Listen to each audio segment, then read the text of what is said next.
So the long cross country you can do solo. Sometimes your instructor might say, "Hey, we want to do it together before we do it solo," but you can. It just depends on your instructor. I'm sorry, No, it's fine. let me take. Well, she can be he can be a part of the show. Yeah, you want him to come here, Paluche. Yeah, he can. It's because he almost fell, and I made you laugh.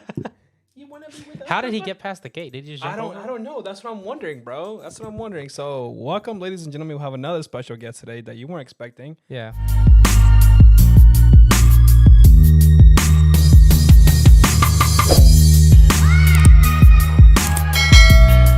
Ladies and gentlemen, welcome back to another episode of the Granados podcast, or as I like to call it, the CG podcast. And today we have another special guest. But before I introduce you to him, I want to thank you guys for all the love that you've shown on my YouTube channel. And of course, remember that we are on Apple Podcasts, on Spotify, and Amazon Music. But today, let's welcome Aizaz. Welcome to my channel, brother. How you doing, man? I'm doing good. Good to be here. Thanks. How's your day going so far this afternoon? It's going good, man. I'm excited to have you because you guys don't know, and I actually just found out a couple months ago that you are a pilot. Yes. And Long road. We're gonna get into the mix with that, bro, because that's been something that I feel like I've always been interested in. And I don't know if you knew this, but for some time, I actually had like a small fear of flying. That was actually not that small. Listen, it was not that small, but back in 2020 or so, because I don't know if you know this, but I've suffered from a lot of health issues. Right. Yeah. And because of that, I started having a lot of anxiety, right? Okay. And all of a sudden, one day, I was in bed and I was like, what if something happens to me while I'm flying? Randomly, bro. Like, it wasn't even a fear yet until it just became a fear. And I was like, oh my God. Now I'm afraid. So I had to get over that back in 2021. I took a small trip to Miami with my friends, with my small group friends, and I finally got over that fear. But just the thought of like me being something happening to me, like while I was up there and there's nothing I could do about it. Like, you know, like imagine having to land for somebody that's going through like an episode or something like that. I don't know. To me, that was tough. It's a tough pill to swallow, but, I got over it and I still have some struggles with it, but it's because of my health, not necessarily because like, oh, I'm afraid that's something that like, I'm just the plane's gonna crash or stuff like that. Like if it's gonna happen, it's gonna happen. But I'm gonna ask a couple questions when we get into the podcast, but talk to me about the journey of becoming a pilot. How was that? Maybe some of the things, I guess, teach people, what did it take and some of the routes that you can take when you become a pilot. How is that like? So I kind of got into flying. I was inspired kind of by my dad, and then I had served in the military after I graduated high school. Yep. And in the Air Force. So that kind of is what grew my passion. Thank you for serving, man. No, thank you. One of I guess I would say the seed that sprouted was planted when I was 6 years old, and my parents bought me a airplane ride in a biplane. So it was open cockpit, and it was right out of Peachtree DeKalb Airport. Oh, snap. And yeah, so for my 6th birthday, we were in the air, me and my sister, and that was like, I guess that just kind of planted the seed. And then years later, I decided to get into aviation. So what are those planes like? Do you, how fast are they going? So the small planes that everybody pretty much starts on and trains on, we call it ground speed, which is the equivalent of if you were like driving kind of thing. Okay. It's about 120 knots, which it would be about 125 miles an hour, 100 miles an hour kind of thing. So knots don't translate necessarily directly to miles, right? No, it's about 3 to 5 miles per hour. So if it's 100 knots, it's typically 105, 110 miles per hour. Like it's an estimate. There is a calculation. I just can't remember off the top of my head. But you guys as pilots, you guys still use knots as the metric? Yep. Oh, okay. And then we use nautical miles instead of statute miles. I heard of that. So what are nautical miles? So nautical miles is what we use in the air and if you're in the sea, right? If you're piloting a ship or the captain of a ship, that we use nautical miles. Now, but there's not a different conversion between regular mile. It's just that's the name for it? No, there is a conversion. Oh, so there is a difference. So there's a conversion for statute miles to nautical miles, and that's kind of a great segue. When you're in pilot training and even when you're going through flying, you have to plan cross-country trips.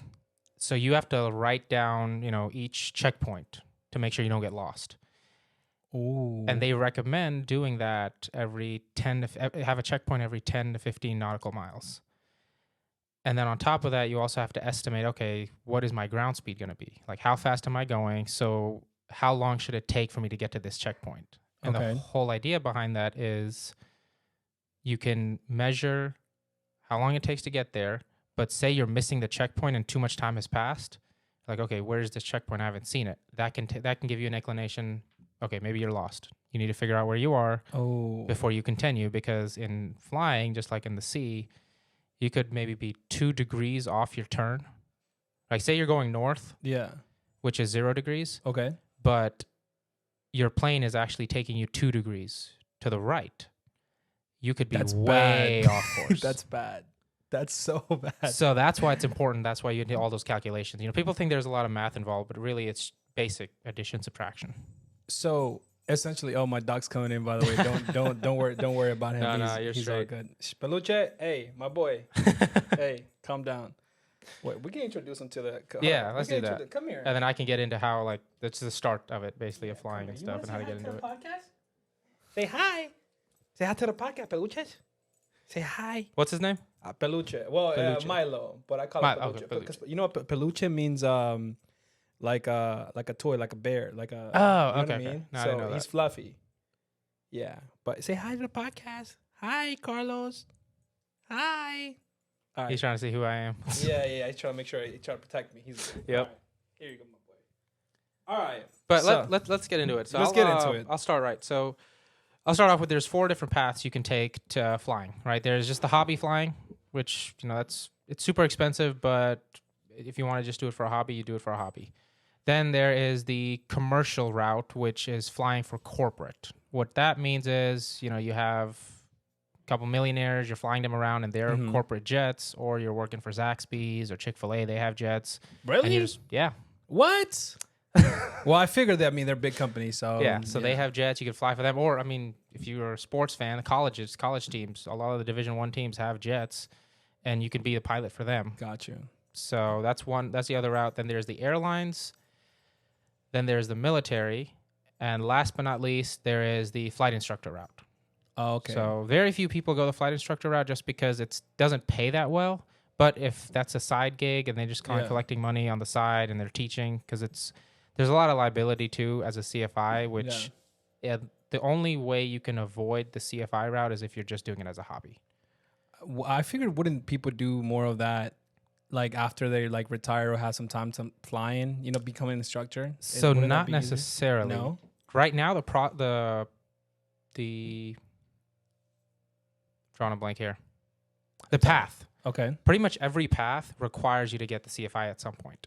And what is a CFI? Certified Flight Instructor. Certified Flight. Okay, good. So the whole point of that is, and I'm sure you've heard this, you learn it, but until you can teach it to somebody else, you might not really know the that's actually knowledge. Good. Right. So that's why being a CFI is kind of required in some of those paths. Even on the commercial side, the airline transport pilot side, which is ATP, and then even the military side.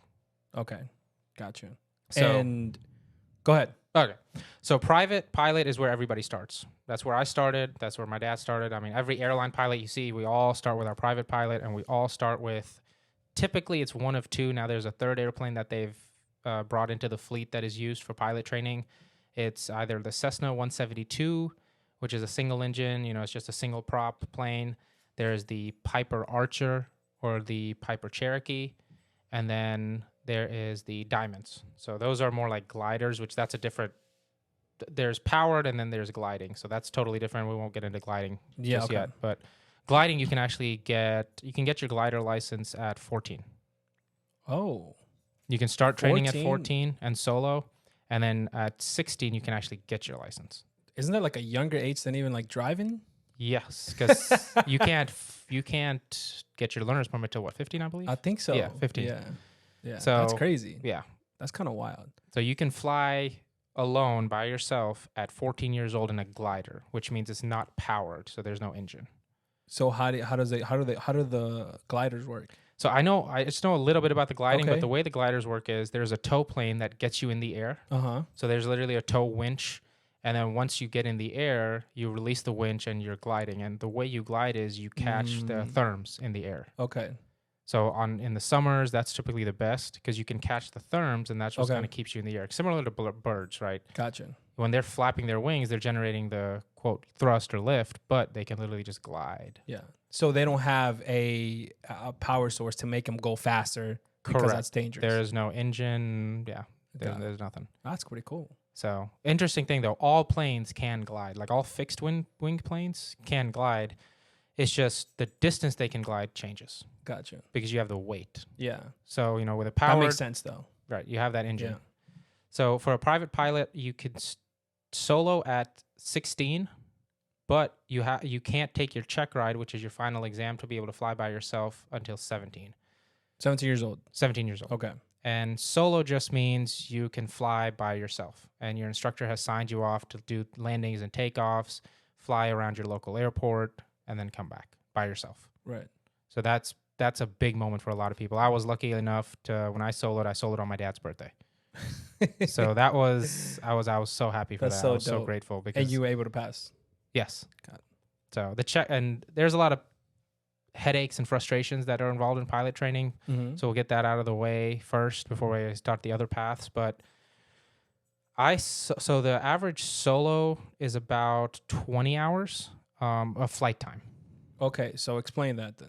So how does that work? So before you can solo, your flight instructor has to sign you off, and they have to be confident in your flying ability that you're not going to crash the plane. You know how to communicate with the air traffic control.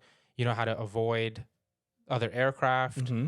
You know how to land, especially. You know how to take off. If you lose engine power, you know what to do in case of an emergency. So that's all that it is to get to solo. Okay. Because once you solo, that's when you start your cross-country flights, which is one of the requirements is you have to fly and land at 3 different airports, whereas one airport has to be at least 150 nautical miles from 50 nautical miles from your home airport. Okay. So my home airport was Petrie DeKalb Airport, which is right in Buckhead. Okay. Only because I wanted to be at a busy airport, and that's actually... After Hartsfield and the state of Georgia, Petrie DeKalb is the busiest airport. Oh, I didn't know that. Yeah. So you can actually fly, international flights can land there if they needed to. Like a lot of people that are flying from other countries, private or corporate, they can land at at PDK, and customs actually comes up to the plane. Oh, so you don't have to go through customs. That's how you know you made it in life, bro. If custom comes to you, yep. Yeah, no, you've made it in life. Oh, yeah. So what about this? The one here is on 316. So the Gwinnett County Airport, their customs doesn't come. Okay. So there's another airport. I think Cobb County Airport is another. Okay. And the way you know that is on the sectional chart, which is basically a map for flying. Mm-hmm. It's designated as I want to say, port of arrival or entry on arrival or something. There's an acronym that's used, and that's how you know whether you can land there if you're coming from another country. Okay, gotcha. That's I actually talking about even military stuff.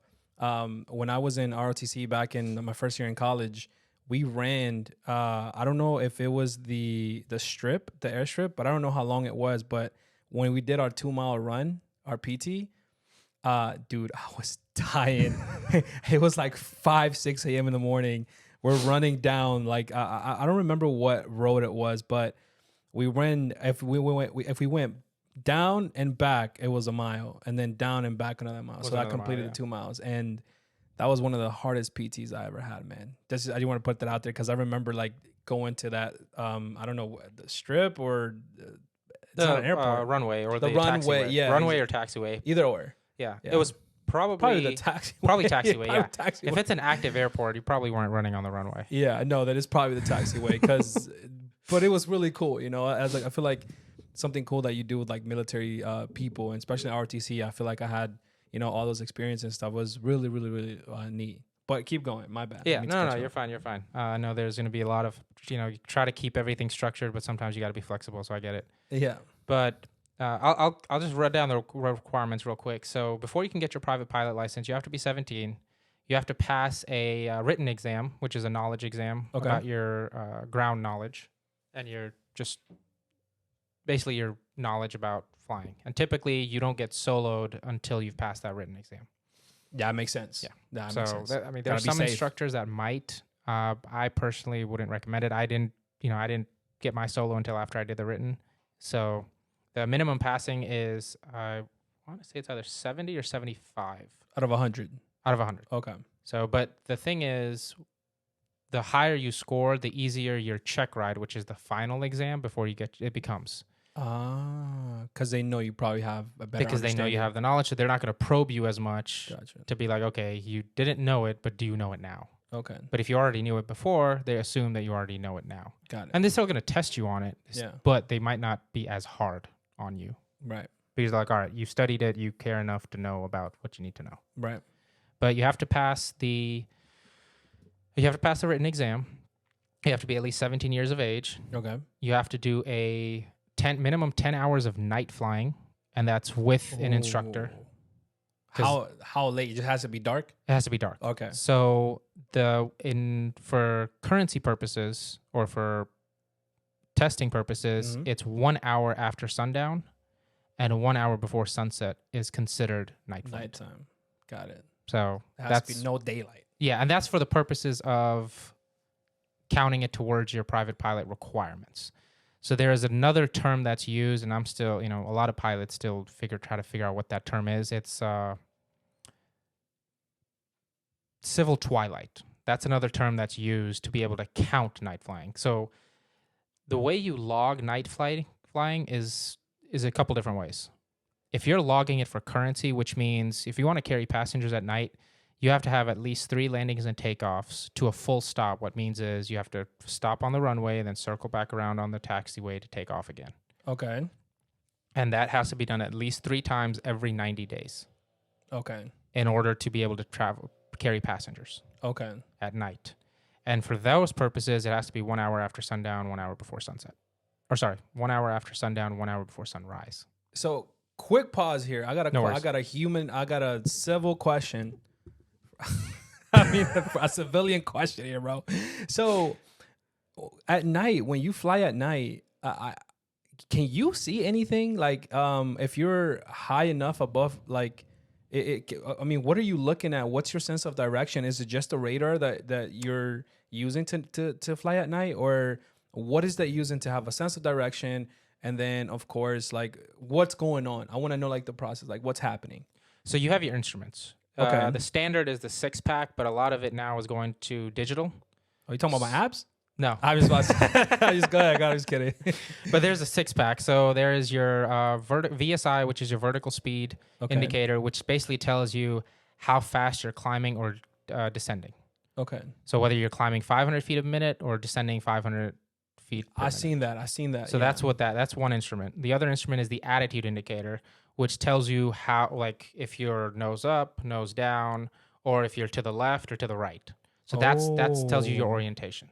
Nice. Another one, so I did VSI, attitude indicator. So typically you want to be level. Straight and level. Okay. Right? Obviously, unless you're making turns or unless you're coming into land, it might be a little different depending on also the wind and how much turbulence there might be. But the whole idea is straight and level flight. Okay.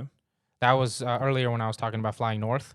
So if you can't master straight and level flight, that's where that 1 degree comes in, and you have to make sure you catch it. Because with wind, it's normal to be a few degrees off. Yeah. But they call it crabbing into the wind. So the idea is, say you want to be straight and level, right? Or you want to head in this direction, you want to head straight, but you have wind coming from here that's pushing you like this. Correct. So what you do is they call it crabbing into the wind. So you crab in, and your plane might be going like this, but that's because of the wind. But you're still on the same path. Gotcha. Glide path, they call it. Okay. So a lot of times when you're coming into land, I'm sure a lot of people have seen videos of crazy, they call them crosswind landings. What that is, you have a wind coming from the side, and you got to keep that plane straight, because when you're landing, you don't have literally room for any error. Right. So that's why sometimes you'll see planes that are angled a certain way, but they're still flying straight. Oh, got you. And then they'll correct as you get to the ground. You use your rudder pedals, which is what controls the, quote, yaw movement. And what is it? Yaw, the rudder pedals it controls the rudder. Okay. So the yaw movement is going side to side. Okay. Yeah. So you use the back, rudders. right? Yeah, it's the back. Gotcha.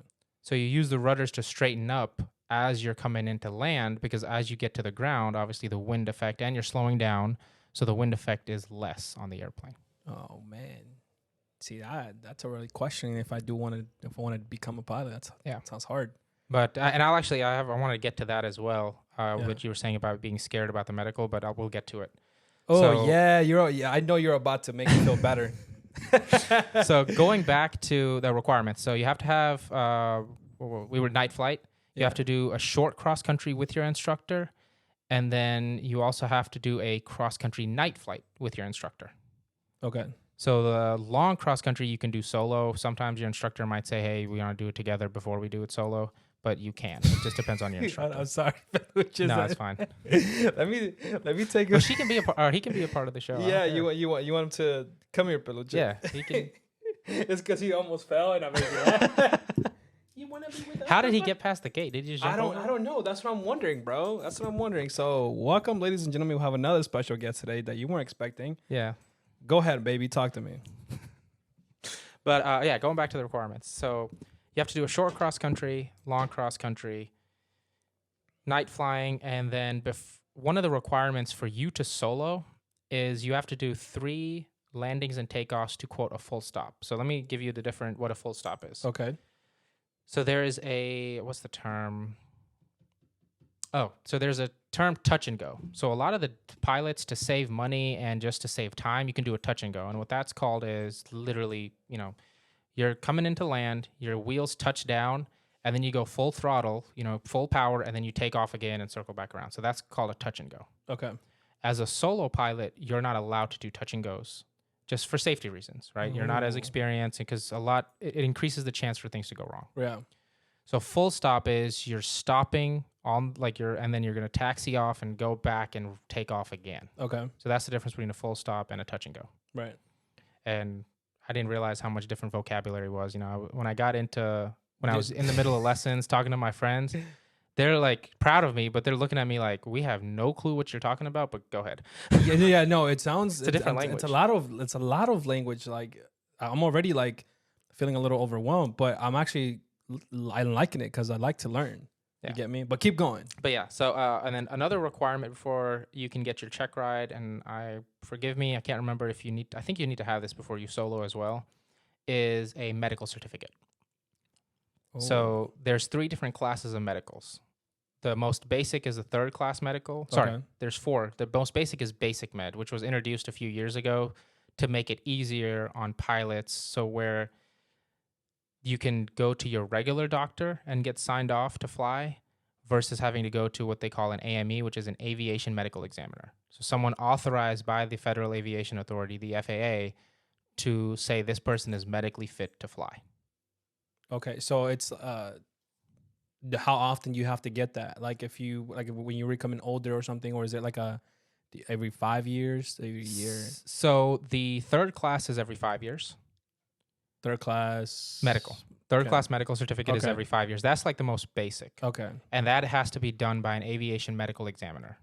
So you have to go to a specific doctor that's authorized by the FAA to give you a physical and, check your eyesight, check your blood pressure, check your heart rate. And then obviously if you have any health issues, you have to report those, and then they have to go through that. And there are some health issues that disqualify you from flying. Like what? What are some of the things that can disqualify you from flying? So I can't name eyesight, all of them. So I'm assuming it's the first one.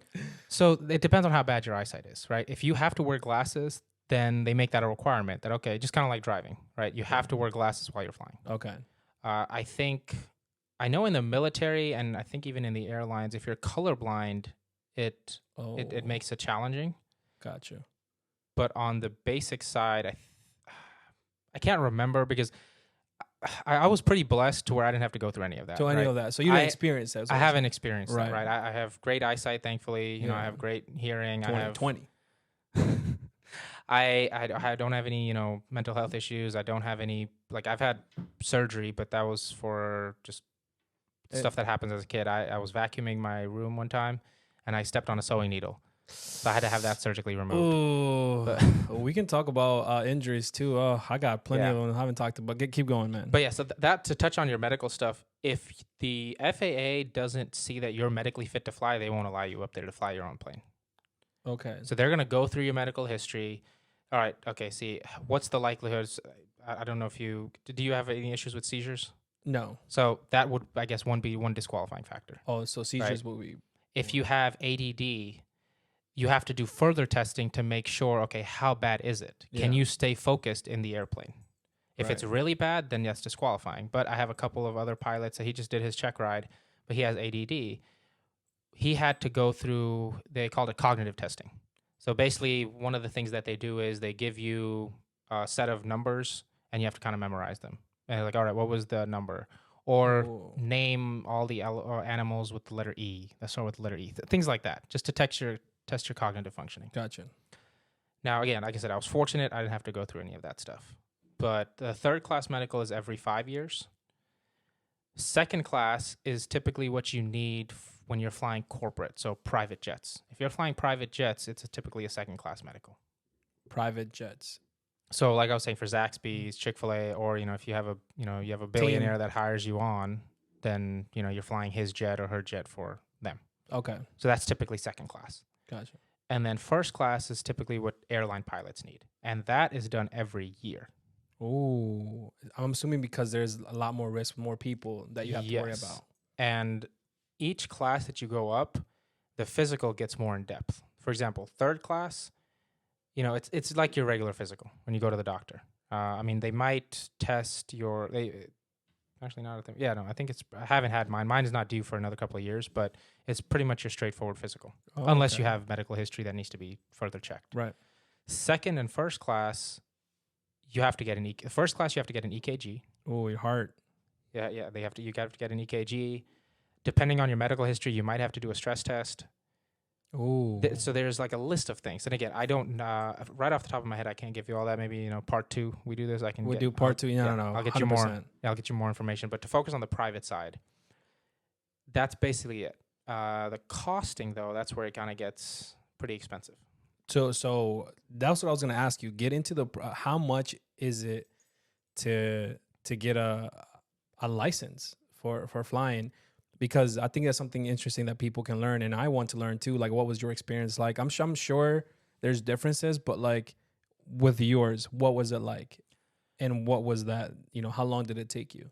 So I'll start off with the 2 types. So there's 2 rules you can get your training under. There's Part 141, and Part 61. The difference is Part 141 is kind of like college. It's structured. There's a structured curriculum. You have to follow it. You start with ground knowledge, and then at certain hours, they're like, all right, you're going to, you're going to solo, and then you start your night flying, so forth and so on. Okay. In Part 61, you can basically jump around. Most instructors don't, but you can jump around. And because Part 141 is more structured, the minimum hours required before you can take your check ride is 40. Okay. Now, the average right now, national average is about 50, regardless of which rules you're flying under or training under, but the minimum is 40. So theoretically, the minute you hit 40 hours and you've met all those other requirements I was speaking of, the night flying, the solo, the cross countries, you could go take your check ride, which is the final exam, basically. So which part was like in flying, which part becomes the hardest? Like the taking off, being in the air, or the landing? So for me, I struggle with landings a little bit, which is common. A lot of people like parking, almost, like when you're driving a car, like when you had a parallel park and stuff like that. I'd say it's a little bit more challenging than that because it's more. Yeah, no, of course. No. Say it's comparing apples and oranges. No. But I'm saying, like, when it comes to driving, typically a lot of people, like, I had problems with parking, reverse parking, things of that nature. So that's what I was referring. No, I'm not comparing the two. No. Go ahead. Landings is one of those things, and until I got it, I couldn't understand what my instructors were saying. So you can learn all the concepts, you can study, you can see how your instructor lands, they can show you how you're landing, but there's just going to be one moment where it's just going to click, right? And I didn't understand what they were saying until that happened to me, because I just had a moment where I'm like, okay, it clicks. I know how to land a plane now. It just clicks. So until you're landing, is the pilot, is the instructor, he has also like override power, right? So he can help you land, or you're yeah, because there's no way you're just sending it and you're doing it by yourself. Right. Okay. So when you're flying as a student, there's the left seat and the right seat. Typically, the pilot in command, which, you know, if you're flying by yourself, you're going to be flying in the left seat. You can fly in the right seat, but typically instructors fly in the right seat, or your co-pilot. Like, you know, you hear the terms captain and first officer. The captain is typically in the left seat. First officer is in the right seat, which is your co-pilot. Quick question. What is the speed that you're landing at typically when you're landing a plane? So the small planes, because it varies as you go up. So the small planes that I'm flying, I'm typically landing at about 60 to 65 knots, which is about right under 70 miles an hour. Okay. So what about airlines? Seems like off the top of my head, I don't know, but it is pretty fast. I'd say probably over 100 knots. I always thought about, what if like when the airline is landing, what if like the wheels fall and it just lands flat? How long would it take for it to stop? Like it just sliding down like the runway. You know what I mean? So that's one of those emergency procedures. So airline pilots actually train for that, right? Or anybody that's flying with a plane that has landing gear, you train for that. Okay. You train for, okay, what am I going to do if my landing gear fails? If my landing gear doesn't come out, right? Yeah. A lot of times, when my instructor actually had this happen to her one time, because she was flying for a land surveying company. Okay. There was literally, I think, a $100,000 camera on the belly of the plane, and she's flying around and taking pictures with it, right? And her landing gear was stuck; it wasn't coming down. But luckily, she had enough fuel to circle the airport and just talk to air traffic control. Tell them, look, I'm going to try to get my landing gear down. I have enough fuel. I'm not going to run out. Because the option is, if the landing gear didn't come down or she ran out of fuel, she would have had to land without landing gear, and that camera would have been toast. That would have been, oh, man. So you practice that, right? Like part of private pilot training, you practice if your engine goes out. I actually... Landing without an engine, basically. Landing without an engine. Yeah. So actually, that's where the gliding comes in. So I actually had to do that. My instructor would pull out the throttle, and I had to do an engine out landing is what they call it. Yeah. So imagine you're coming in to land, and your power goes out. You have to make a correction. Each plane has what they call a best glide speed. What that means is what speed can you go at to stay in the air the longest?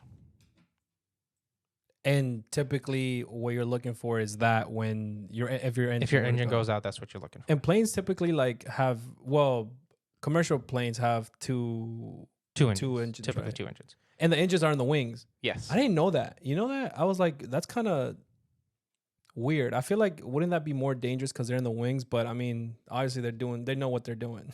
Well, see, so the benefit of having 2 engines is, you know, if one engine goes down, you still have some power. The downside to that is, though, now, say you have the engines on the wings, right? Yeah. If one engine goes down, that wing is now being weighted down. It's unnecessary weight. The wing? The wing. It's just because that wing is used to being lifted by that engine, right? The thrust that it generates. Oh, I didn't think about that part. So if the engine goes out, now that engine is just dead weight. And so that's another thing that you train for when you get your multi-engine rating. There's a lot of different ratings too that you have to get. So I guess even though it is dead weight, it's still good because you can still use it, right? Like you can... Not if you can restart it. If you can't restart the engine, because there's a checklist that you go through and everything. Yeah. But if you can't restart the engine, then that becomes dead weight. Yeah, but I'm saying good in the sense of like, if you have the wing, it's better to have the wing than not to have the wing. So if it would, no. If you have the wing, yeah, I'm talking about the engine. Okay, cool. Yeah, just making sure the the wing. The engine. Yeah, but the wing is just dead weight now. Not the wing, the engine. The engine is dead weight engine now. is dead. Okay, gotcha. Because there's 4 forces that act on a plane. There's thrust, which is what keeps you in the air. Yeah. Gravity, which is pulling you down. And then there's drag thrust is what gets you forward. Drag is what keeps you from going, is what causes you to go backwards. It's parasite drag, right? Like if you're pulling something, there's that friction, so that there's just a drag. Like that's the force. Yeah. And then there is gravity and lift. So those are like the 2 opposing forces. But if you losing thrust is a big deal because that's what helps between thrust and lift. That's what helps keep you in the air. Okay. If you lose thrust, you might still have lift because you have the wings, but you're going to be slowly descending because there now you have more gravity. You don't have anything to help you work against the drag. Gotcha.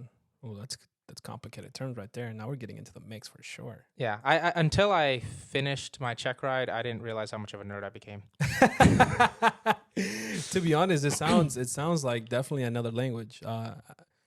And I'm glad though, you know, I think it's good that you guys have to go through so much training because especially if you were to have people like, pilots and you know what, I was looking at videos because I'm a little bit of a nerd too. Like I like watching people take off or like land on planes and stuff like that, like plane rides. And I feel like whatever they're saying they're using, I'm like, okay, that means something. They have checklists that you have to go through every time and to make sure everything is good. And I think I'm like, okay, like good. I heard like compared to what flying is considered, it's pretty safe, right? Like in general, like I think some people, and this was me at one point, including myself, like we think that it's like the scariest thing, but in reality, it's actually like kind of safe to some extent because of the amount of training, the technology nowadays. Like it's just really good.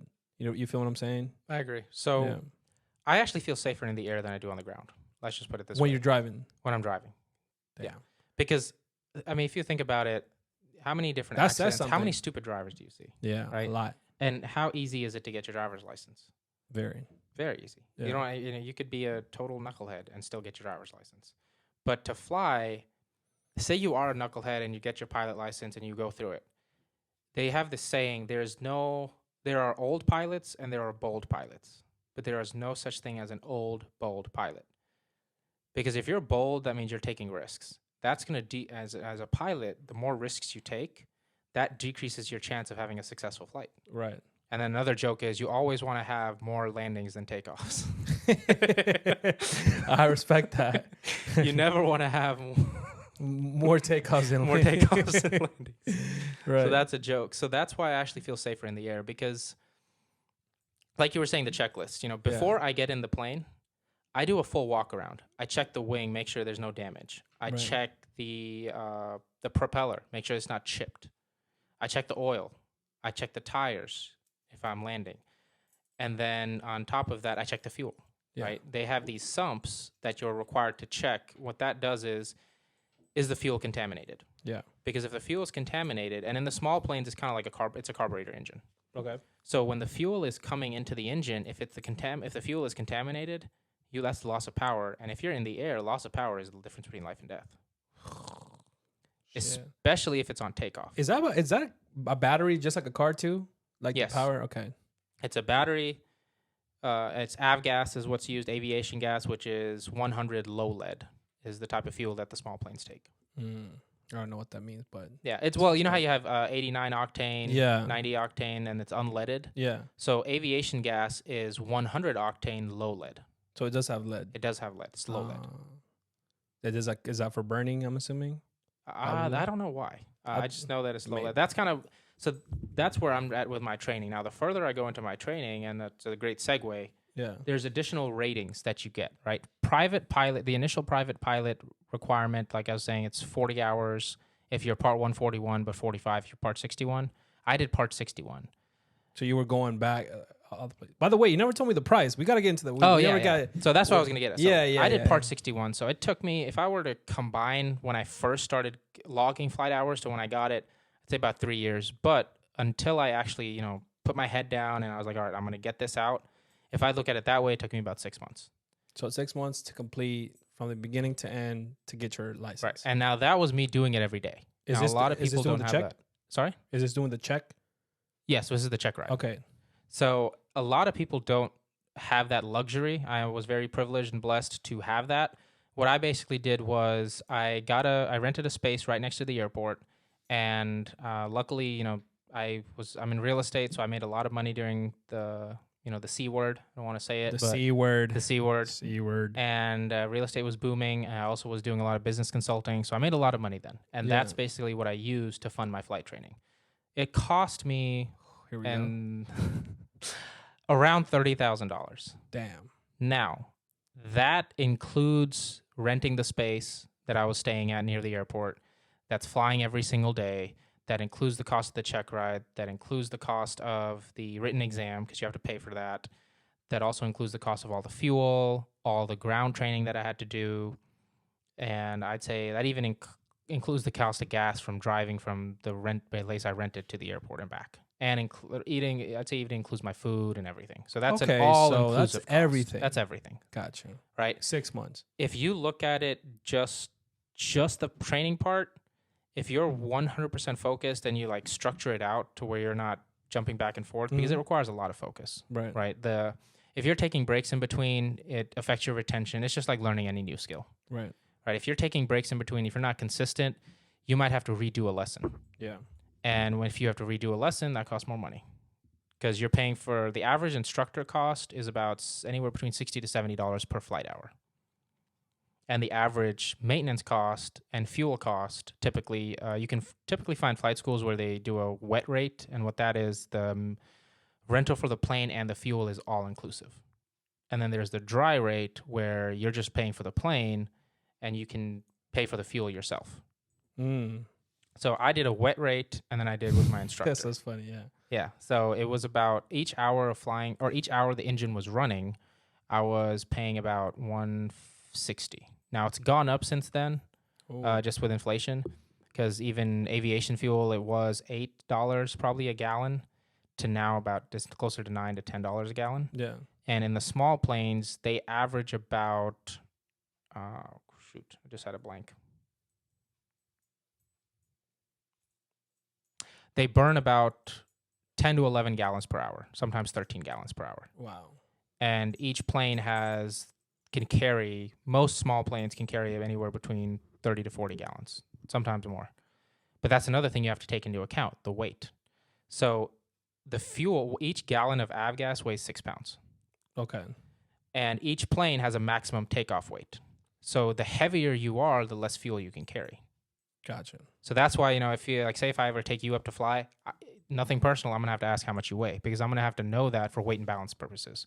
Don't ask me my weight. That's personal, bro. I'm going to lie to you. I'm 150. Well, so here's what happens. When I took our buddy, when I took one of our mutual friends up, and him and I are both big people. Like, we're tall. Yeah. We're not like overweight, but we're tall. Yeah. So I actually had to throw in a case of waters in the back because with my calculations, as we were burning fuel in the air, our center of gravity would have been 2 nose down. So I had to have that weight in the back to help balance that out as we're burning fuel in the wings. That's crazy, bro, that you have to even think about that. Yeah, because it affects your center of gravity. That's wild. Wow. So that's kind of like one of the things that also motivated me to lose weight. I'm like, okay, I can carry more fuel because and when I get into the bigger planes, those carry more fuel. Yeah. And they're more efficient, and then I can, instead of having to make a stop for fuel, depending on how much luggage I'm carrying or how many people I'm carrying, I can fill up and do a straight shot. Gotcha. Because every time you're landing for a fuel stop, it's not like you go into a gas station and you get fuel. It's like a 5-minute thing. Because every time you land, you have to shut off the engine. You have to fuel it up. Then you have to redo the sumps because the fuel that you just put in the plane may be contaminated, but you have to check to make sure it's not. Oh, okay. And if it is contaminated, then you have to figure out how to get that contamination out of the wings because then you can't fly. And then there's what they call a run-up. So that's another part of the checklist items.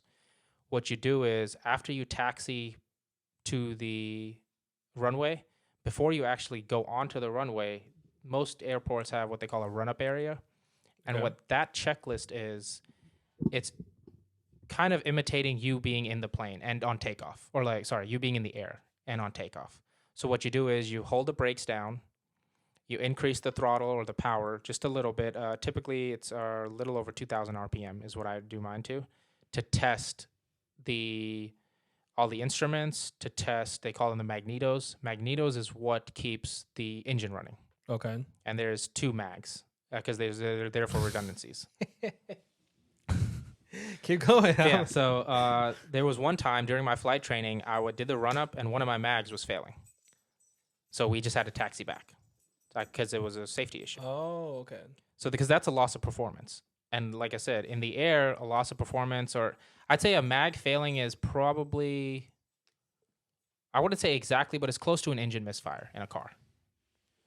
Damn. And so if that happens in the air, again, that's the difference between life and death, because that decreases your thrust ability. That's what I was saying. Like the safety, man, like this is real. You guys take it really serious, as you should, right? Life and death. But that's really good to know. Like I feel like it's very, very not just knowledgeable, but also in that sense of like it gives you comfort that you guys go through so much training and you guys know what you're doing. And if something's not working, you come back and try to figure out why that is. That's even before you even take off. You know what I mean? That's really comforting to know. And that's another thing. So, hopefully we'll be able to fly. I'll be able to fly you one day. It's just the flight training has left me broke, needless to say. So how much would it be? Like if you were to take me on a flight, like an hour flight. So that's another rule. Interesting. So and this is the other rating. So this is, again, a great segue. So there's the private commercial rating, ATP, which is the airline rating, like I mentioned. And then, so those are the three. Okay. Big ones, excuse me. You're good. But as a private pilot, I can't get paid to fly. So say we go up, and right now the wet rate for the flying club I'm in is about $170 for every hour the engine's running. Okay. So if we're going, say we go up for 2 hours, the FAA regulations don't let me take more than 170 from you. So they call it pro rata share, but that basically means it has to be divided equally. Okay. So if it's 4 of us, I can pay no more than a fourth. Other people can pay more, but I can pay no more than a fourth. Mm. In our case, I wouldn't be able to take more than a half. Okay, so what's the going rate, and then how much would you take then? So if we go for 2 hours, $170 an hour, I would only be allowed to take $170 from you. Okay, and then what would you pay? I would pay 170. Just whatever the left, yeah, because it has to be equal, like equal shares. Gotcha. If it's 4 of us, we divide it equally by 4 people. If it's 3 of us, we divide it equally by 3, so forth and so on. Gotcha. Now, if I was a commercially rated pilot, then under certain rules, because those are a whole other rules, and I'm still in the process of that training, so I don't have all that information. Yeah. But those are another set of rules where you can get paid to fly. So a lot of people confuse commercial for airlines. It's not the same. Yeah. Commercial just means you can get paid to fly. What's the highest that you can take us? Like, what's the highest that you can fly as a private? Is there like a certain height, or you can just go as high as you want? It's as high as the plane can go. Okay. Because the way planes fly is it's naturally aspirated is the term. So it uses air, kind of like an air intake. Mm-hmm. And as you climb, the air gets thinner and thinner. So in the carbureted engines, if the air is too thin, you won't be able to, the engine won't be able to run. Oh. But in jets, it's different. I've seen that on the video before. Got you. So the small planes, I personally don't like to go higher than maybe 10,000. Okay. But I think that plane has a ceiling, is what's called. It's probably 12,000. That's like parachute height, right? 10,000, I think, is like something. I don't even know. Do you have a parachute in when you're flying at all? I don't. So can you? I can. Okay. But I don't. Now, if you're traveling over the water, you have to have, I typically, for safety reasons, you wear life rafts. The life vest, if you're traveling over water. Okay. In case you have an engine failure, or in case something happens and you end up in the water, you have your life vest, right, to keep you afloat. That makes sense. But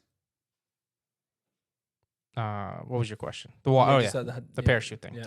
So that's another thing. While we're in the air, I'm constantly doing checks, right? I'm constantly looking at the engine RPMs. I'm constantly listening to the engine. I'm constantly looking outside to see if somebody's flying and I haven't heard them or haven't seen them on radar. Oh. I'm constantly doing that. I'm constantly keeping my tail number, which is basically your license plate for the plane. If air traffic control calls your tail number, you have to listen for it, because they might be giving you instructions, or they might tell you, hey, you have a plane headed at you from 12 o'clock. Make a left turn 10 degrees to avoid it. So every time you're flying, you're always connected to air traffic control. So there's different rules for that. If I'm flying within that airport's airspace, I have to be connected to them. Oh. I'm always connected to them. Or sorry, I have to talk to them, right? I have to be able to talk to them. But if I'm outside their airspace, so I'd have to look at the sectional, which is the map, but they call it a sectional chart. Okay. But I think you're right outside Gwinnett County's airspace. So if I'm flying over your house, I don't have to talk to air traffic control, right? They can be calling my tail number, trying to tell me, but by law, by regulation, I don't have to talk to them if I'm outside the airspace. Yeah. However, it is always a good idea too, because they might see something that you don't see, and they can tell you, hey, you need to turn left, right, descend, climb to avoid traffic or avoid something. You know, something's happening, so forth and so on. Got you. So another question is the what is that? You know, when birds hit like your plane, is that a real thing? Like you concerned, like pilots are concerned about? They didn't teach you that in school? No, like they did. So that's actually going back to the checklists on takeoff. Yeah. When you're before we even while we're doing the run up, typically I do it after the run up. I give a brief to myself if I'm flying by myself out loud because so it's on the top of my mind, or I'll say it to you. If we're on takeoff and we hit a bird strike, or if a bird hits the wing, there's actually videos out there that you can kind of look in, like what happens to the wing, because the wing is basically it's sheet metal, it's hollow. Yeah. So if a bird's hitting it, it's damaging the wing to the point where you would lose lift, because it disrupts the airflow going over the wing, which disrupts the lift that you have. Okay. So I'm assuming that that's like the lighter part, like the wings are the lighter part of the plane. Yes. Yeah. Obviously, if there's fuel in it, it makes it obviously it's heavier. But and then also if a bird hits your propeller, it can damage the propeller, and that propeller is what generates the thrust. The thrust, right? So the wings generate the lift, the propeller generates the thrust. If you lose either, that's an issue. And a lot of times, I'm sure everybody's heard of Sully, the guy who landed that airliner on the Hudson. Oh, Hudson, I remember. It was because there was birds. He had a bird strike that went into his engine, and he lost. And he was just on takeoff, so he wasn't high enough to glide. So he had to think, what can I do immediately? How can I save all the passengers here? And this was in the movie. I don't know if this was actually in real life, but in the movie, they kept calling it an crash landing. They kept calling it a crash landing. And it wasn't a crash landing. What it was an emergency landing on water. He successfully landed that airliner on water with 0 casualties. No, and I think maybe there were some injuries from just people offloading, but nobody passed away. That's wild, dude. That's crazy. And what they were testing him on was, why didn't you land in an airport? Right? So they put other people in simulators. Yeah. They put people in simulators and everything. He's like, I didn't have time. So what he did and none of them were able to get it. None of them were able to do it. No, they were able to do it. However, they kept forgetting the human factor. In that split moment, there was about 10, 15 seconds. I just got chills, bro. I actually did too. I just got chills. Oh my goodness. There was about 10 to 15 seconds where you had to decide what to do. And in those 10, 15 seconds is what kept him from being able to land at the airport. Now, if he knew he was going to have an engine out at what altitude, then yeah, he already knows what he's going to do. All right, my engine out. I'm going to turn around for this airport, and I'm going to make my landing. He didn't know what was going to happen. So there was that pause, because now you have to think, okay, what do I do? And then that decision-making time, you literally have to make split-second decisions. Like I said, it was 10 seconds before he made the decision. That's wild. And so when they did that, when they added that time, then nobody was able to make it to the airport. Yeah, because he had to think quick and exactly. And he was an experienced pilot. He knew what he was doing, and he did a great job. I wonder what. So, I wonder what you don't know this book because you never landed in water, but I wonder what needs to happen for you to. You can put him down if you want. You don't have to. Nah, you're good. I'm good. Yeah. So, what goes on like when you land in water? Like, obviously there is a big difference, but like, you know, how big or the difference where like you touch water and the plane sliding down like the water or gliding over the water. Like, I wonder how that works. I wonder what went through his mind. You know, I think I need to go watch that video again. Yeah. So there's actually that's crazy. There are planes that you can actually land on water. They're called seaplanes. And that's a different rating that you have to get. So there's more training. Oh, how about that? So that typically is maybe 2 hours, 3 hours, depending on your experience or depending on your skill level. Yeah. That you can get pretty quickly. But even that, you have to have currency. So say you get your seaplane rating, but then you haven't flown a seaplane for 6 months. You would have to go back with an instructor. You either would have to go back with an instructor, or I know you wouldn't be able to carry passengers until you did their 3 takeoffs and landings in a seaplane. Wow. I just want to figure how difficult that is, man. Like I can only imagine that's like. Yeah, it is challenging because you got to fight the waves, but Yeah. it's no different than fighting the wind. The only thing is now you're fighting the waves and the wind. Now you got a double-edged sword now going to you. Yeah, man. because the ground essentially the ground is moving. So what's your biggest fear as a pilot?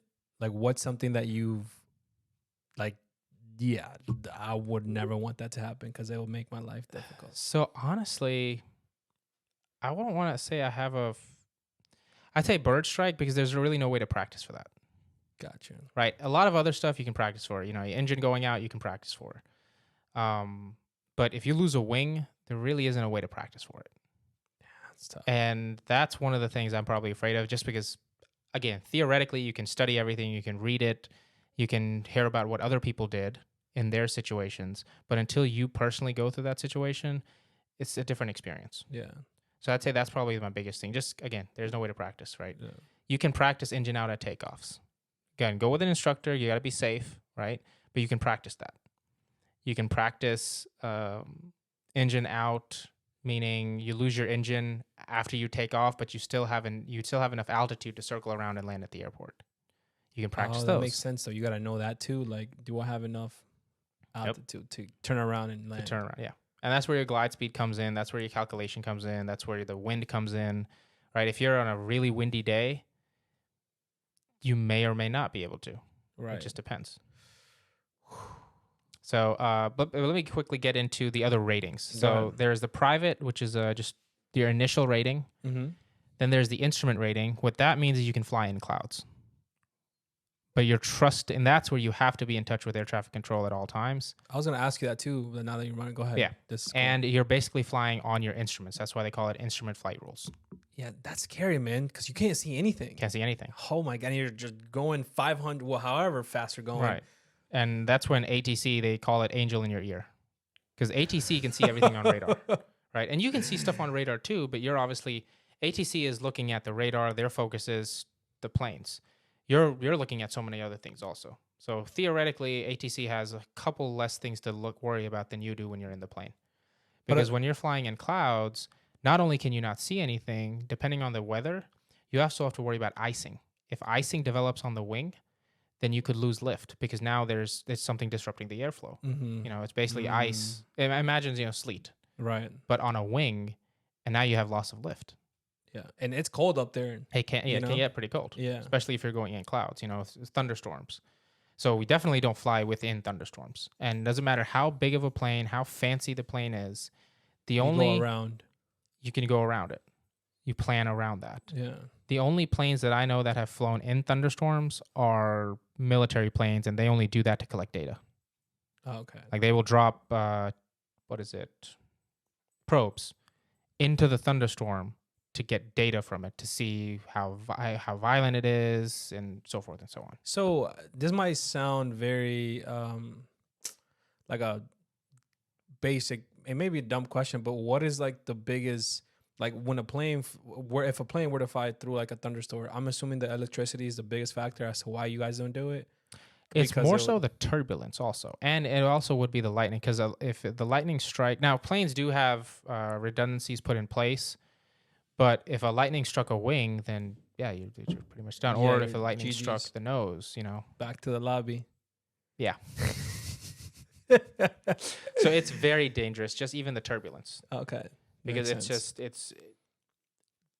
that's why sometimes when you go to even Hartsfield, they have weather delays. Yes. It doesn't matter how big the plane is. If the weather doesn't cooperate, it's not safe to fly. It's too dangerous. That's cool, man. That's good. Because better be safe. Better be safe than sorry. Yeah, literally. 100%, man. There was 3 cross-country flights that I planned to go visit my friend in Houston. I was going to be going from Georgia to Houston, but I had to cancel them all because I'm not instrument rated right now. That requires more hours, more money. Yeah. But the clouds were too low, and I have to maintain minimum distance from the clouds.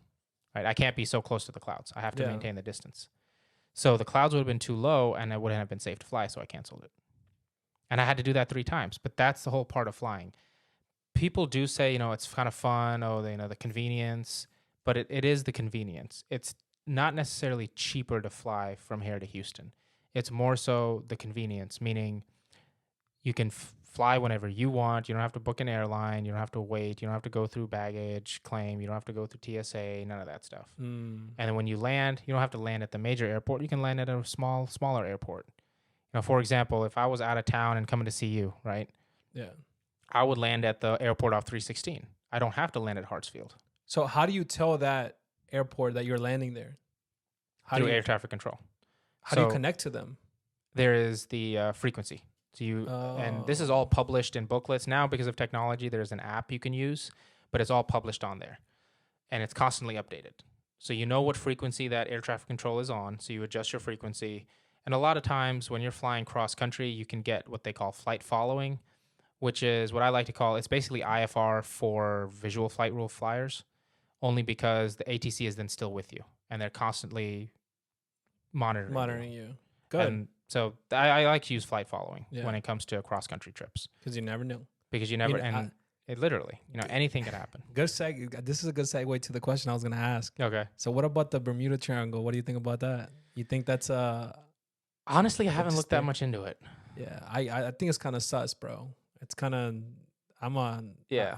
I wouldn't want my pilot flying into the Bermuda Triangle because I don't know. That's kind of weird. I heard stories, but then again, I don't know. I don't want to make of it, but I thought you knew a little bit more. That would have been interesting, bro. No, I haven't. To be honest, get into conspiracies. Ever since I got into aviation, the other day I was talking to one of my friends, and she was asking me, she's like, okay, who do you look up to, like as far as inspiration? Some people look at actresses. I know there's a lot of Swifties out there that are inspired by Taylor Swift. Gang, and right.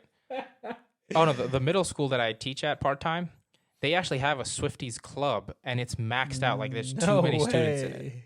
Is that a thing? It's a thing. Swifties are real, bro. They're taking the nation by storm. Over, bro. It's crazy. Taking over. I think the joke is Taylor Swift put Travis Kelce on the map. Basically, anybody that wasn't involved in football and didn't know him now knows him. No. I seen those TikToks. But I mean, hey, she's huge, man. She's crazy.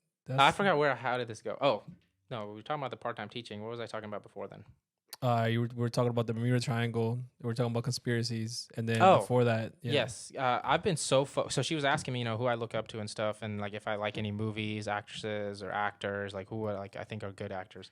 And this was just the other day, and I was drawing a blank and I realized for the last year and a half, ever since I got into flying, that's all I can think about. Wow, you're really in it. I've seen movies here and there, but all I've thought about is flying. Because I am so passionate about it, and it's just something that, so much so that I had a girl that I knew for about a year, and flying was taking up a lot of my time, and she gave me an ultimatum. Again, I had only known her for a year, so it was different. Like if I was married to her or whatever, it'd be different. But she gave me an ultimatum. She's like, me or flying. I'm like, bye. I'm sorry. You're still flying. I'm sorry. And that's when I realized how much I love flying. Girl, let me tell you something. Flying is better than sex. So I would say so. It is. Just because when you're flying, it's so peaceful up there. And I still remember one solo flight that I did.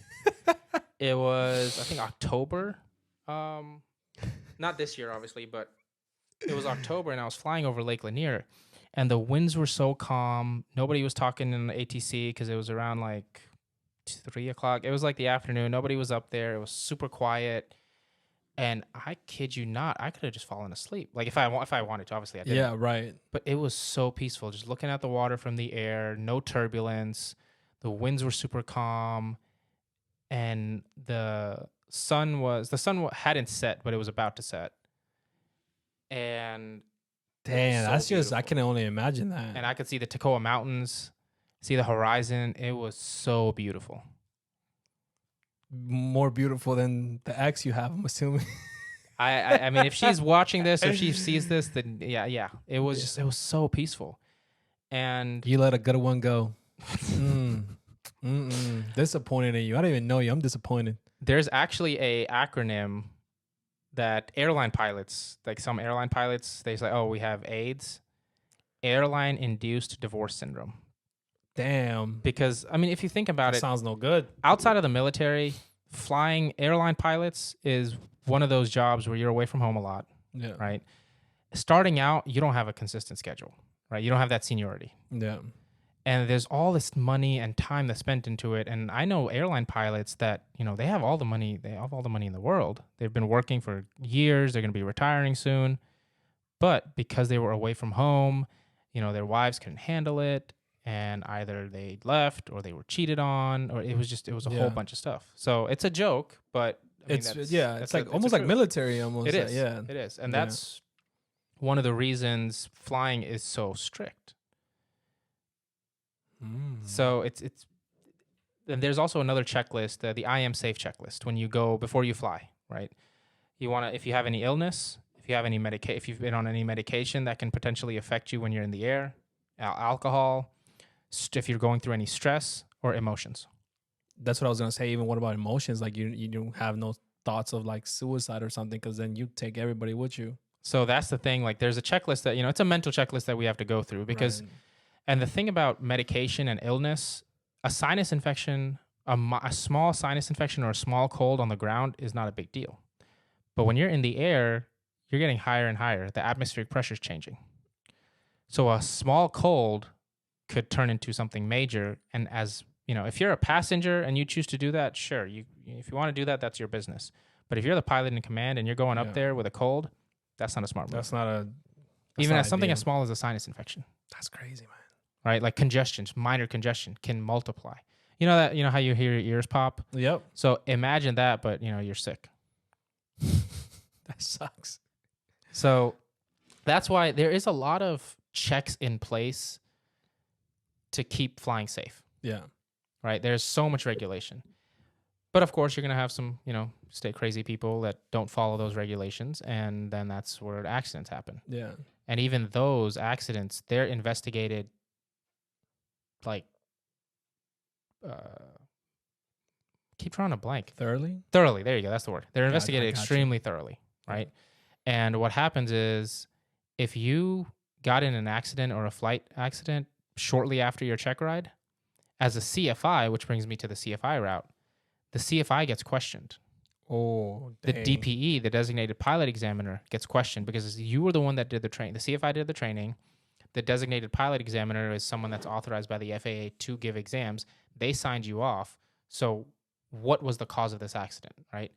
Was it poor training? Was it loss of injury? What was it that caused it? So it's real serious. It is. And that's why CFIs have to carry insurance, certified flight instructors. Because say you get sued. If you don't have insurance, you just lost your life. Yeah. You'll go bankrupt.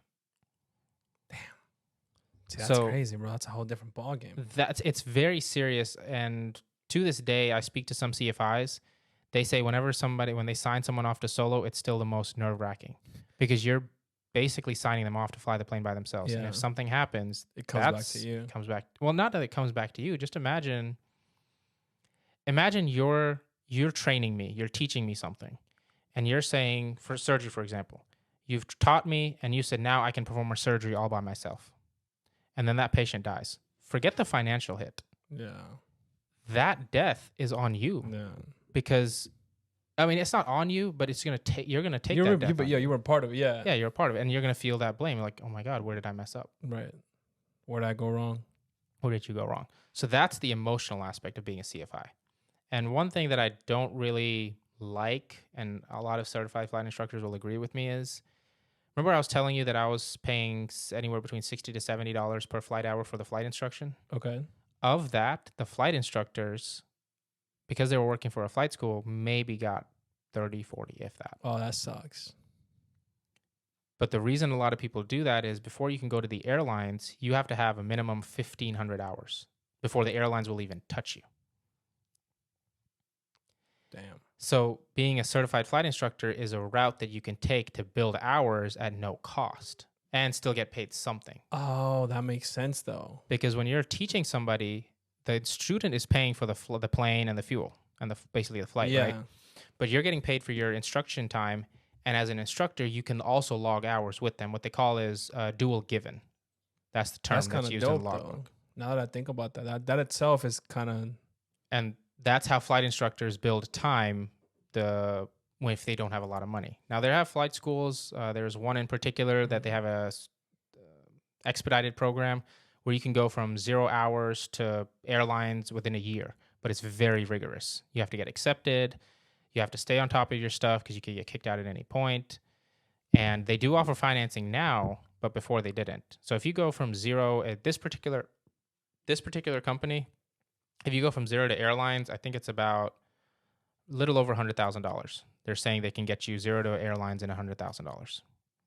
Wow. Now, if you already have your private, then you can shave off about $20,000, and you could probably... They're saying you get it in about 80. So there's no guarantee because it all depends on... It depends on how fast you pick up the knowledge. Is there that you guys, when you like go into pilot school and stuff like that, is there like an airline that's like known for having good pilots, or like is there just all the airlines are considered to have? So there are a lot of airline jokes. Delta is good airplanes, good pilots. Yeah. And I feel like if I'm saying this, we should be getting sponsorships off this. So I don't want to name any. That's why I'm not naming any companies. I'm not being specific, because if you want us to name you, you're going to have to pay us. Hey, man, businessman. But I personally, I do fly Delta a lot. And that's only because I live in Atlanta and Delta is headquartered here. That's why. I love Delta myself, if I'm being honest. Like, I think Delta's pretty straight. Like, they're what an airline should be. Delta typically is. And I'd never had experiences where like I'm late, or like, or they just, it's a crazy ass delay, nothing like that. I've always had good experiences with Delta so far. The only issue I've ever had with Delta is they lost my luggage one time. However, they were very good. I had to buy clothes because while I was waiting for the luggage, because I had all my clothes in there, and they reimbursed me for the cost. So I just had to give them the receipt. It took a few months because they have to process it and everything. Yeah. But I eventually did get reimbursed. So that was one thing I liked about Delta. And I don't have experience with any other airlines. The only other airline I have experience with is when, like I said, I enlisted after high school. When I was coming back home on leave, I was in uniform. So American Airlines upgraded me to first class. Oh, that's a W. Like, I was like, okay, cool. Yeah. But again, the main reason I fly Delta is the location. Yeah, right? But yeah, Atlanta's a major hub. Delta takes you everywhere, man. Yep. Like from here, you can take a lot of one-way flights out of Delta. Yep. Like from Atlanta. So I love that. That's what I love the most about. So I'm a Delta guy. Keeping on the topic of aviation, so a lot of people wonder why Atlanta has the largest airport or the busiest airport. Mm-hmm. It has to do a lot with geography, believe it or not. Okay. Talk to me. If you look at Atlanta, like you said, there's a lot of one-way flights. Yeah. That's because between the fuel capacity and the range of the large airliners, right? You can go from here to California or Seattle, right, in one without having to refuel. Right. But then you have to make a stop, go to Alaska. And you have to stop, and if you want to go to Alaska, you have to stop for fuel. When you're coming from international flights, right, because of the way how Atlanta's on the side, like basically on the East Coast. Yep. It's close. It turns a potential 24-hour flight into a 12-hour flight, depending on if you're leaving or coming. Right? Okay. Because of the time change and then also the curvature of the Earth. So all that comes into effect. That's why typically if you're flying to, for example, one of my family members just recently took a trip to Asia. The flight there was about 20 hours total flight, or 13 hours total flight time. But on the way back, it's going to be about 20. Because of the curvature of the Earth. Yeah. So that's actually why Atlanta is the busiest. It's geography. It has nothing to do with like anything else. It's geography. That's cool though. I actually kind of take pride in that though. The fact that we have the busiest airport, like, it's all right. That's not a bad thing. I will say Atlanta has spoiled me because it's a good airport, right? The system. Yeah, the system works. Yeah, man. Hartsfield Jackson it's amazing. And I kind of got spoiled a little bit. Because I've traveled to and from a lot of different airports domestically, and I look at some of the other, I'm like, really? You guys can't figure this out? Yeah, I know. Atlanta has done a really, really good job. I feel like it's very efficient Well, for 'cause I think the amount of they're people that forced, come in. right? But They even then, have though, to. I feel like they still manage it well. Even though they have to, they still do a good job. You know what I mean? Like there's always like, yeah, you have to, but how good of a job do you do, even though you have to? Like, Right. That's true. it's good. That's true. You know, I think it's good. I think it's really cool. Again, I love the fact that I can take one way, at least, well, nonstop flights, I should say, Right. anywhere in the world from Atlanta because of Delta, and I like that. Yeah. Almost. Well, that's actually because it's a Delta hub, right? If you look at other cities that have that Delta flies into, for example, last year I had to go for, or not last year, the year before, I had to go to a wedding in Houston, and then from there I was going to a bachelor party in Nashville. Okay. So the way I did it, I had a direct flight to Houston, but on the way back, I had to stop in Atlanta or Detroit. That's where the two Delta hubs are. Because From Houston to Detroit, and then what? then I got to Nashville. So the reason there is Oh. nonstop flights is because that's where the hub is. So for example, if you fly American Airlines, there might not be a direct flight. You might have to do a stopover in Charlotte because that's where their hub is. Now, if you're flying American Airlines from Charlotte, you can go nonstop anywhere Got you. that they fly to. Yeah. That's why there is those flights, because they always want to stop at the major hub because that's where a lot of their passengers are flying from. Hmm. Makes sense though. And so, for example, in Chicago, you have United Airlines. If I wanted to fly United from Houston to Tennessee, I would have had to stop in Chicago as a layover. That's kind of dope. That's just because the hub is there, right? Now, I think United. I think I stopped at Chicago one time. Yeah. When I was flying in United, you're actually right. Was it United? Because then I went to San Francisco. yeah, United does have a hub, so it could have been. It very well could be. Okay. Well, it was whatever it was, but yeah. So yeah, and then so where I'm at right now with my flight training is I have my private license. I'm in the process of saving up some more so I can go get my instrument rating. Okay. And then eventually my commercial, and then my CFI. I'm still deciding what route I want to take, debating between the airlines, maybe corporate. I've heard good things about both. I might even, military is one route that I'm considering. Yeah. But, well, we'll see. The military is it's a lot less in my hands because I have to go through an application process, which, again, we can talk about it another part. That's part two next year. Yeah, part two. Part 2 next year. I got you. Don't worry. You coming back on. Regardless of whatever road you take, though, I feel like it's going to be pretty rewarding. Yeah, and like I said, the biggest thing was I basically had to get my mind. I had to do a mindset, right? At the beginning of last year, because like I said, it took me about 6 months. So last year, my first 6 months, I did as much real estate as I could, built up my savings because I knew I wasn't going to be working until after I got my pilot license. So I built up my savings. I did everything I needed to do to be able to pay for my flight training without having it interrupted. Right. Because once it's interrupted, again, that's where that retention comes in. It can delay it. You might have to retake flying lessons, right? And a lot of times, in my case, I was lucky where I was at the end of my flight training. But remember I was saying the 1,500 hours? Your instructors, if they're wanting to go to the airlines, as soon as they hit that 1,500 hour mark, they're going to leave. Even if they care about you, because they need to get their seniority in the airlines. And the sooner they start, the sooner they can start building that seniority. Gotcha. So that actually happened to me towards the end of my flight instruction. And because I was Part 61, I was able to go to another flight school and finish it. Because all the instructors there was a lot of maintenance issues, and that's another challenge, right? There's going to be a lot of challenges that you can't control. Weather, maintenance. The reason it took me... So I didn't actually make my check ride until a couple months after I was ready for my check ride, because there were 3 times... I had scheduled it 3 separate times. The third time it finally clicked. But the first time, the plane was down. The second time, somebody flew the plane to Missouri, I think, and they didn't get it back in time, even though they knew I was going to have a check ride. Oh, damn. There were so many things out of my control, so you just have to be patient. Right. And there was another thing, I think, all in all, I probably had almost 5 to 6 flights that I had to basically cancel because of weather or maintenance-related issues.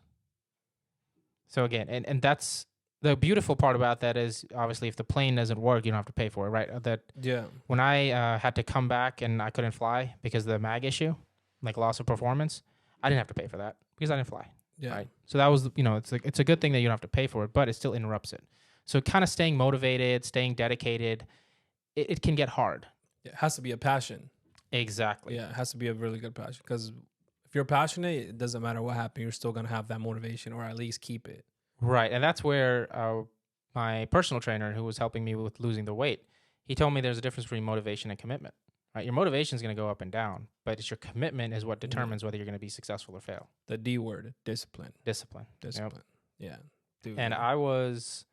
Another thing that I was kind of battling was I'm 28. And I'm like, well, I feel like I'm restarting my life. I've been successful. I've done a lot of different things. Like I said, I've taught. I still part-time teach. I do mortgages. I'm in real estate. I've done a number of things, right? I have a lot of experience in a lot of different places. So it's not like since college I wasn't doing anything. But I was telling my instructor, I'm like, I feel like I'm behind the eight ball, so to speak, right? All my friends, they're successful in their careers. A lot of people are getting married, having kids, so forth and so on. And here I am. I'm just now finding my passion. Right. I did all those things to find my passion. I just now find it. And my parents actually told me this too, along with my flight instructor, is look, some people at 50 don't even have their passion, right? They might like what they're doing, but they're only in there because they have no other choice. They have no choice now. So the fact that you're finding your passion at 28, you're still okay. You're not behind the eight ball. Yeah, you're good. I think it's so that was a society puts that exactly that pressure on you. You see a lot of social media, like younger people doing well and stuff, or even around you. People think they're doing well, but a lot of the times, even though they seem to be doing good and well, that's not really the case most of the time, bro. They're always going through something. I feel like I've learned that too. I think fortunately for me, I've never been the person that's always like feel like that pressure, but like it does get to you, because I always think about, what if I would have graduated earlier? I would have been so much more farther in my career. I would have done, but and now it's part of the process. Now that I feel like you found your passion. Now you can put everything into it and just keep going from there. And to be honest, dude, in 10 years, shit, you better have all that experience as a pilot. That's crazy, bro. That's so dope. And that's actually something I was kind of regretting. So I definitely missed the military. That's why I'm still considering it. Yeah. But I got out after my first term, right? And I look back, I'm like, I should have stayed in, because I would have been halfway through retirement. I enlisted in 2013. It's 2023. That's 10 years of service right there. I would have been close to retiring. Like 10 more years. 10 more years. Retired, right? That's a pension, right? Yep. 20 years. But one of our other friends who recently got out of the military told me, look, now the benefit that you have is you have life skills. A lot of people that did a full military career right out of high school, at least, they don't know a life outside of the military. And that's challenging. That's why they have transitioning programs, and they have interesting benefits and so forth and so on to help veterans transition, because it's a different life. Right. When you're in the military, you're trusting the guy next to you to save your life, and you're going to lay your life down for him or her. Mm-hmm. But in the civilian world, it's dog eat dog. I mean, in the military it is too, but there's still that level of loyalty that that no matter what, this person has a level of training that you can trust. Not on the civilian side. So that's something that not everybody's used to. Yeah. And I was fortunate to where I did get used to that. So now, should I choose to go back in the military, which I know I mentioned I wasn't going to cover this, but I might be going down that path, and we can cover that path on a separate day. Yeah. But I am kind of hopeful that I can bring that experience back and kind of help our current service members with that problem, right? Gotcha. Help them out. And that's just more leadership. So yeah. Good for you, man. That's really dope, because you're not only thinking about yourself, but you're thinking about others, especially people that have served in the military, man. Well, one thing, a lot of people that like to give back, it's because, they didn't have certain things, so now they want to make sure other people have it. That's funny you say that. Go ahead. No, that's fine. My thing is, I was very fortunate to have a lot. And because of that, and as I got older, I realized how not everybody has that. Yeah. Right? I went to private school growing up. I didn't know school buses didn't have AC. Right? I didn't know that. Until I went to high school, until I switched to public school. After the economy crashed, my parents, we had no choice. We had to go to public school, which still wasn't horrible, right? Yeah. The public school we went to was still pretty good. Shout out. I didn't realize that, right? I didn't know that it wasn't normal for some private school kids to have a driver drop them off, because that's the lifestyle I lived. Right. But again, I was fortunate to live the other side of that, because after the economy collapsed, my dad had a business. After the economy collapsed in 2007, 2008, their identity got stolen, and everything just hit the fan. Damn. So I experienced both sides of that life to where now I can appreciate it. both. You know, just yesterday or earlier this week, because we used to have an auto repair shop, I know how to change spark plugs, right? On an 8-cylinder, it's a lot harder to access it, but I could still do it. Right. The other day, I was talking to my friend, and she had a very privileged lifestyle too. She's a top-notch tennis player. She didn't know how to change a spark plug. She went to the shop. They were going to charge her $300. I'm like, huh? I could do that myself. I could do that myself. So literally what we did was, because first of all, I took the car for a test drive just to see how bad it was, because it was an engine misfire. And I was like, okay, no, this should get fixed. We went to the AutoZone up the street, got the spark plug, got the coil pack. I already had the tools at the house. It took me maybe 10 minutes and $70. And now the car's fine. Damn. So that's useful. And she was even telling me, she's like, how do you know this? How did you how do you have the patience for this? Because it wasn't like we went to AutoZone and got the spark plug. That AutoZone had the spark plug, but they didn't have the coil pack. So what I asked them if they could do, which they did, they called another location to see if they had it. Yeah. And so what they did was that other location held it for us, so it wasn't getting sold, so we could go pick it up. Right. She's literally telling me, I don't know how you have the patience for this. Now, for me, that's normal. Yeah. Right? But I didn't realize that that's not normal for everybody. For a lot of people, that does require patience. Yeah. So just having that, and now like to give back. So that's why I like to give back and do so much for others. Like where I'm doing this to tell people about my experience as a private pilot, just to know what you're getting into before you get into it. Right. And I want to say something to you guys. If you are thinking about flying, there is a really cheap way to figure out if it's for you. Pretty much every flight school at your local airport, if you're in Atlanta, there's Peachtree DeKalb Airport, there's Gwinnett County Airport. They will give you a discovery flight for maybe 2 hours of flying for about $150, right? They have programs, and that will basically tell you, is flying for you or not, right? They give you a ground lesson, they teach you, they help you, they let you fly the plane in the air, and that's when you can figure it out. So if you are even considering it, I'd say at least do a discovery flight. It's totally worth it. And like I said, it's only about $150, $170. Now, with inflation, the rates are changing a little bit, but I still think it's a good idea. So I just wanted to put that out there. And they have, I know at Peachtree DeKalb Airport, there's 3 different flight schools. At Gwinnett County Airport, there's 2 different flight schools. At Fulton County Airport, there's Winder Airport. There's so many airports in your area, you won't even know. So like I said, in the Atlanta area, Metro Atlanta area alone, there's 5. And then if you go further out, there's an airport in Augusta, there's an airport in Savannah, Winder. They're everywhere. You'd be surprised. So I just wanted to put that out there. I appreciate you sharing that. That's very informative. I actually didn't know about that either. Yeah, that's why you're here. Yeah. I had the same sentiments with you too, with sharing and stuff like that. I think this is the reason why, and this is cool because it kind of full circles to the closing of things, but I have the same sentiments when it comes to you and trying to, inform people about, for example, your process. Well, the reason I even did part of the podcast and to do it because I was I knew I have interest in people in my life that can share their journeys. And like you said, right, you're being honest about the fact that it's taking you 20 until you're 28 to find out your passion. And it's that's how most people are. But, society, social media tells you otherwise. And people, think that it's that way. But it's really not. It's people like yourself, myself.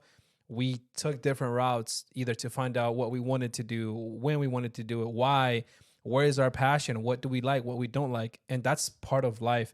And that's one of the reasons why I even created a podcast like this, because I wanted it to be real, right? I wanted it to be transparent and share people like yourself, what you went through to get to where you're at and now where you're going because of it. And I think that's so important to learn.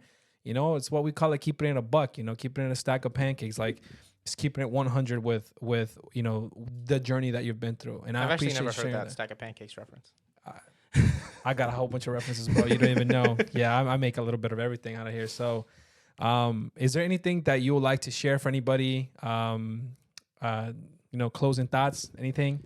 So just one thing I would like to share that I'm big on is goals, right? When I made the goal to get my pilot license. There was a couple other goals I made that year, and I was fortunate I was able to achieve them. If you're having a hard time coming up with a goal, just think of something, anything. It could be as small as, I'm going to make my bed every day for 1 week, or next year. And then after that, you've accomplished that goal. You don't have to do anything else that year. But the beauty of those small goals is they snowball into larger goals. So that's my biggest thing. Always have something. I always strive for something, whether hopefully it's moral and legal. let's throw that disclaimer out but strive for something, because what happens is those little things snowball into more opportunities before you even realize it. And show up, right? If you made a commitment to go somewhere but you're not having, you're feeling off, just show up. You don't have to participate, but just show up. I've had great success when it comes to just showing up, and that success is what put me where I am right now. So I will say that's pretty much my closing argument. Bro, that's beautiful. No, I appreciate you, man. I'm telling you, I there's a lot of people that need to hear things like that, and I appreciate you sharing that and keeping it 100 and keep just being you, because I think people need to see more of that. And the fact that now you're on your road to even becoming more successful in life, and to be honest, what I think is a beautiful journey, man, because I think it's dope. Like, flying, that's something that not a lot of people can say. So that's feel good about that. That's pretty cool. Yeah, man. Thank you. It's pretty challenging. So I do want to say happy holidays, Merry Christmas, Happy Hanukkah, and Happy New Year to everybody. Hey, yeah. Well, I don't know when the episode's gonna be released, but hopefully you're having good holidays, or you had good holidays. It don't matter. Just going into New Year, more goals, more blessings for sure. I appreciate you being here, man. This is very informative. I appreciate you having me on here. This is so cool, bro. We're going to have you definitely. Yeah. When you go through some of the processes, we're going to have you back and we're going to discuss more. And at the end, to be honest, I want to ask the community if they have questions for you, for next time, or I'm going to post it on Instagram or something. And or I'm going to think about questions just to ask you about, the process that you've been through. And follow me on Instagram. I'm still working on a more easy tag, but it's Aizaz, AIZAZ 1995, and I'm sure we'll put that in the video. I got you. Yep, I'll put it. Yeah, I got you. All the websites you want me to put, I'll put them down. Sounds good. All right, hey man, thank you hey brother, I appreciate you guys. Thank you guys for listening. Hopefully you guys found this episode informative. Again, I appreciate the love. If you're listening to this through Apple Podcasts, Spotify, or Amazon Music, you can also watch this video on 4K and YouTube.